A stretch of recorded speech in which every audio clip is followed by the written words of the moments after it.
Yo, what's happening everybody? King GPL here and welcome back to a brand new Go Battle League video.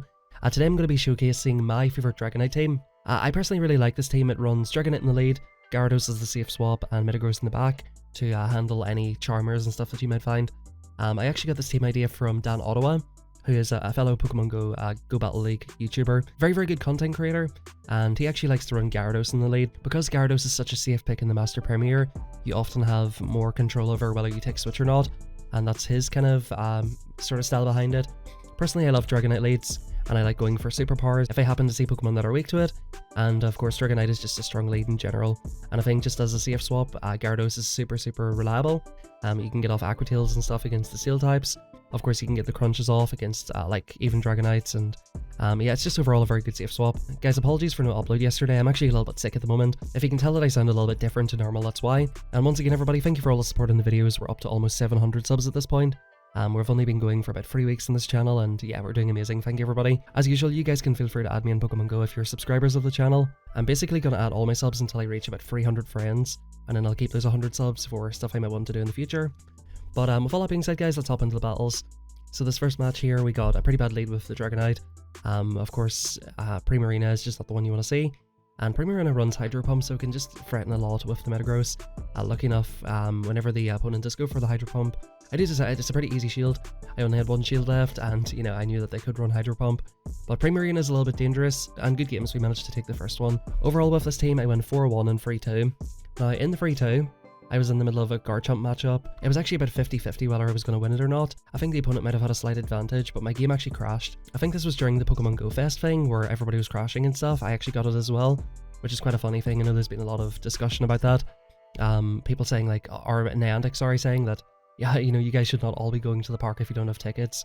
I do think it was like a server overload issue as well, because I've noticed a lot of other people have had this sort of issue as well during the time of Go Fest. So unfortunately, unfortunately I kind of got lagged and disconnected from the game in the middle of one of the matches, so ended up going 3-2. But 4-1 and 3-2, definitely pretty good sets, and you know, for me, I don't even have these Pokemon powered up fully, so definitely quite happy with that. Let me know guys, have you been enjoying Master Premier? Definitely for me, I've just been powering up stuff as I go along. I was a little bit blindsided by it, because for some reason I thought it was going to be Premier Classic, but no, unfortunately I made the mistake of not actually having anything powered up for it. So I've just kind of been playing it for Stardust. If I can come out of this with about 2300 elo, going into the Hoenn Cup, I'll be pretty happy, and that'll give me a chance to push towards Expert and stuff like that. So that's kind of the hopes and the goals with this league. Just get as much Stardust as possible, and I think, you know, whenever it comes around next time, I'll be a lot more prepared, because they're getting rid of Classic Cup, and I'll have about 3 months to prepare my Pokemon for this particular occasion, which is most likely going to happen again. Just keep in mind that maybe a lot of people have given feedback about, you know, having Master League and Master League. Niantic usually does this, so I think it's just safe to assume that we're most likely going to get it next season as well, where we'll have Master League and Master Premier. It'll give us a couple of months to prepare for it, and of course next week we're going to see like the move updates, and we're going to see the whole schedule for the next 3 months, so we should be able to know in advance if we're going to need some stronger Pokemon towards the end of next season. And personally, I'm really hoping for, sorry, this commentary is not really that focused on the battles yet. I do have a couple of things I want to talk about. Hopefully you guys don't mind that. I know some people like just pure commentary on the battles, so I do apologize guys, but there's a couple of things I want to get through. I'm hoping for some good move updates for next season, and I hope that applies to some of the Pokemon in this league, because personally I find this league a little bit boring, and the meta a little bit sort of tight. Of course, using Pokemon that are not fully powered up is completely on me, but just in terms of the Pokemon that you see in this league, mostly I see about 8 to 10 Pokemon the whole way across. You will see a lot of Dragonites, Gyaradoses, which are very frequent. You see the occasional Garchomp. You'll see, as you can see in this matchup coming up here soon, you will see a Magnezone come through, which is a very rare spice pick. Overall, I'm seeing roughly like 8 or 10 Pokemon at the most. Let's say Dragonite, Gyarados, Garchomp.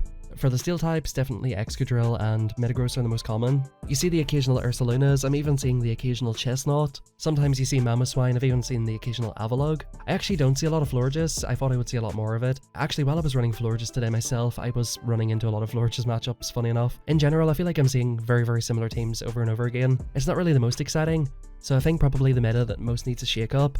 Of course, Great League needs a shake-up with the Noctowl Lantern sort of meta that we've got. I think this league could definitely do with a shake-up, so if there's some Pokemon that get some new fast moves or something, that would sort of make them eligible for this league or competitive in this league, I think that would be very good going forward. I know a lot of people's issues with this league is the expense of it, which I do agree with myself. I forgot to mention that I do see some Charmers as well. You see the Togekiss, Primarina, and occasionally Gardevoir. But yeah, it definitely would be nice to see a little bit more variety in this league. Let me know if you guys have been enjoying this league so far. A lot of people say the Master League meta. I don't ever play Master League, but a lot of people say the Master League meta is pretty stale at the moment too. So hopefully with the move updates coming next week, we see a lot of freshness, and yeah, fingers crossed it'll be a lot of fun next season. Let me know which Great League Pokemon you'd like to see nerfed and buffed. And even for this league, just have a quick scroll through if you're interested in this topic. And let me know like which Pokemon would you like to see become a little bit more viable. Yeah, we can have a bit of a discussion on this topic if you guys are interested in that. But anyway guys, what is going on with these battles? So we've got a Dragonclaw coming into the Gyarados. Dragonite just absolutely ruins his Gyarados if it's running Waterfall. And we both swap out at the same time here. I've got 2 shields. The opponent can throw all their drill runs. And we're just going to shield them up and yeah, it's going to be GG. We've got a 2 shield advantage. The opponent double shielded, which probably was not the play. Metagross in the back. We'll get off this Earthquake. And we should be able to get off a Psychic on this Gyarados. Do I even need to shield this? Yeah, I'm just like, whatever. Beat me with your Aquatail. Beat me with your Aquatail. Yeah, we can shield this up. We're only like 1 off the Psychic at this point. So we might as well just take it out. There's no need to put it into the Dragonite matchup, and that's a GG. I definitely really like this team. It is very, very strong. In terms of Charmers in the back, there's no better answer than Metagross. Of course, there you go. That's the 4-1 set right there. Of course, in terms of alignment, you really do need to get alignment with this team. If you don't get alignment, it can be a little bit tough. That's kind of the thing about Dragonite. Like, it is a really strong Pokemon, but there's so many counters to it, unfortunately. We've got a Garchomp on the lead here. They're using Dragon Tail. I don't know if we actually win this match. I don't know the matchups well enough, but I'm just farming up as much as possible, hoping to get off to Dragonclaws to get a shield advantage or win the match. Can we get it off? If I had a little bit more CP on my Pokemon, I would have got it. So there you go. I think I probably do win that matchup. And I was shielding up the potential outrage. So unfortunate, the opponents, they're making a mockery of us. I'm just going to swap out. I'm double debuffed. And in comes, of course, they had a Togekiss there, but in comes the Snorlax. I believe 2 Psychics might be better. I'm not 100% sure here. What's the best play? I think 2 Psychics takes out, whereas I would have to get an Earthquake and a Psychic. So I think going for Psychic or Meteor Mash is probably the best play here. This Metagross right here, it actually has pretty bad IVs. It's got like 10 HP or something, so I'm so reluctant to use a charged TM on it. I think overall in this matchup, it is correct going for the Psychic. The Snorlax decides to shield up, and it's probably the correct play. We do try to swap out into our Gyarados. We can't get there in time. We know that Togekiss is just, yeah, it's gonna have a good time here probably. Can we get off? I think we'll need like 3 Aquatails here. I don't actually remember if I won this match or not. Let's see, that's Aquatail number 1. Let's go for Aquatail number 2. Throwing in some good timing, trying to maximize the Aquatail damage. Can we reach? No, the opponent reaches it. That's a GG, unfortunately. And that's the tough thing. I think probably at higher elos you see less Charmers. I don't know, you guys can let me know, but I feel like I see a lot of Charmers in around like the 22, 23, 2400 range, because it's just like an easy Pokemon to use for this league. Should I use a double charm team, guys? Should I pull out Gardevoir and just charm everything down? Let me know in the comments down below. I will do it. I will do it at this point. I'll do it for entertainment only. But we're going to go for a superpower in this Empoleon. The opponent wisely shields it up. We can safe swap into our Gyarados right here. And this will be like a drill pack right here, which is fine. It doesn't do that much damage. Empoleon's only got 2900 CP. So GG's. The opponent's running some just whatever they've got basically. We'll go for this crunch on the Gyarados, or on the Dragonite. And man, I'm super unlucky with these debuffs. I get debuffed so often with crunch, and I hardly ever get the debuff. It's super unlucky. But we're going to get off another Aquatail on this Dragonite. Let's see here. Okay, the opponent decides to shield it up. So at this point, I'm happy enough. I've got a shield advantage. Do I eat this, or do I decide to just shield it up? Okay, so I shield it up. Alright, I eat it, sorry. And I guess I can get off whatever, on whatever comes in. Yeah, I just swap straight out. And back in comes the Empoleon. So this is perfect. Of course, Hydro Cannons are going to do a lot of damage, but we can take this thing straight out. With an Earthquake. I think a Psychic would not be enough from this range. It is resisted with the Steel typing. So we'll get off this big Earthquake, and we'll basically just go for the farm down right here. This is where Meteor Mash would be, beautiful, honestly. You'll see that the Psychic does a lot of damage, but Meteor Mash is definitely better against the Charmers. But in the end, the opponent doesn't have any energy, so they can't get off the Flamethrower, and that is a good game. Alright, so let's see what we've got here. We've got a Gyarados in the lead. Definitely not a good lead if we've got Dragon Breath, which of course they do. So we'll just go into the mirror match right here. And actually, we've actually chipped it down quite a lot. Dragonite does so much damage to Gyarados. If you probably double shield it, I'm sure you can probably win that matchup. just because of how oppressive Dragon Breath is. And we get off the crunch, no debuff unfortunately, and we're just in Aqua Tail range here at the minute, so at this stage I'm sort of happy. Like, Gyarados has done its job. I can just come back in and farm down with the Dragonite and come out with almost a superpower's worth of energy. Yeah, so in comes their Dragonite, and they're running Dragon Tail. Now once again, can we get off the 2 Dragon Claws here? That would be amazing. We're very close. Oh, see, that happens to me so often. The move will actually pop up. Sorry for knocking the microphone right there. The move will pop up and I'm not able to get it off. Like, is that how that's supposed to be? Or is it lag? Or like do you guys experience this too? I feel like I get to the move, I click the move, and sometimes like I'll do a 2-turn fast move and click the move, and before they've even completed their 3-turn move, I'll actually get taken out before I can throw my move. It's super frustrating. I don't know if it's my phone or the servers or lag or whatever. It is super frustrating for me. But anyway, that's absolutely fine in this matchup. The opponent throws the Meteor Mash, and of course we have the shield here, so we can go ahead and get off the Earthquake, which will just about not one-shot it. We've got like a 500 CP disadvantage here, and yeah, GG's, we do take out the Metagross. We always cut these matches close because of the CP deficit. So it is a little bit interesting either way. Like, you know, these very clear-cut matchups could become a little bit sketchy. But this is not a sketchy matchup. This is a very positive lead for Dragonite. We just get off Dragon Claws and whatever here. The opponent can throw Frenzies, they can throw whatever they want. I realize the opponent's not throwing, so I'm like, okay, let me just start throwing some Dragon Claws into this thing. Does not matter what it throws. We don't have to shield anything here whatsoever. Superpower just tickles us, and in comes their Togekiss. So it's like, alright bro, you want Togekiss in this match? Let me just farm up a little bit and throw off the Psychic Buddy. Now, will the opponent shield it?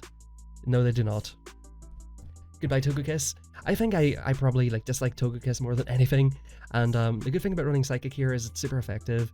I think Superpower, or I think it doesn't matter, like Meteor Mash would take it out, so it doesn't really make that much of a difference. But the opponent shields it up surprisingly. We can just let it take us out at this point. We actually do shield it because we can basically just go ahead and swap out. And yeah, in comes their own Metagross. We should be able to get off 2 superpowers right here. Yep, get off the second one. Easy stuff. The second one, of course, will do less damage, but it's super low at this point. And the opponent actually froze right here, so this is perfect. The opponent will not have a move for anything, so we can just farm it down with the Gyarados at the stage. And in comes the Chestnut. Yep, we can actually Aqua Tail it before it even throws its move. I don't even have to bubble this, and that's a GG. So as you guys can see, very strong team. If you guys are considering running Dragonite, I think this is a good backline. Gyarados makes a good safe swap. Metagross is pretty good at closing matches out, especially with a shield advantage. If you can get a shield advantage with Gyarados and Dragonite, which you can do quite a lot of time. We're actually playing against Joe Linton here. Shout out to everybody who watches football. And he's coming in with Hippowdon, however you want to pronounce it. And I'm like, what do I even do? What even is this Pokemon? It's got Weather Ball, Ice Weather Ball, and they come in with their own Gyarados at this point, which I'm pretty happy they swap out, honestly. We'll get off a couple of crunches here, hopefully. But in any case, guys, definitely give this team a try. It helped me gain a little bit of elo, or at the very least, I didn't lose elo with it, which is pretty much a win in my books at this stage. If I'm not losing elo at this point, I'm pretty happy. But no, we did do pretty positively with it. I've used this team like back and forth a few times throughout the week, and you know, it's just a very nice team to fall back on. It's a pretty reliable team. Like I said, you can try it my way, or you can try it Dan Ottawa's way. You could probably try it his way, to be honest. He's a better battler than I am, so he probably knows what he's talking about. Probably run Gyarados lead and see how you get on with that. Be sure to let me know your thoughts and opinions in the comments down below. Just a little bit of a news flash, breaking news in Pokemon Go. They're actually doing away with unlimited remote raid passes by the looks of things. There's a Twitter page called Pokeminers, and basically they found like text in the code that shows a maximum number of remote raids you can do per day. Let me know what you guys think about that. I think that's not necessarily the best thing possible. Maybe in the very near future we're going to have remote raids limited, so let me know what you guys think about that as well. For this cup I might upload once or twice more, but I think I'm getting to the point where I'm just sort of cool with it now at this stage. So guys, next week we're going to be going ham in the Hoenn Cup. I'm going to be uploading that every day, right? I promise I'll upload that every day.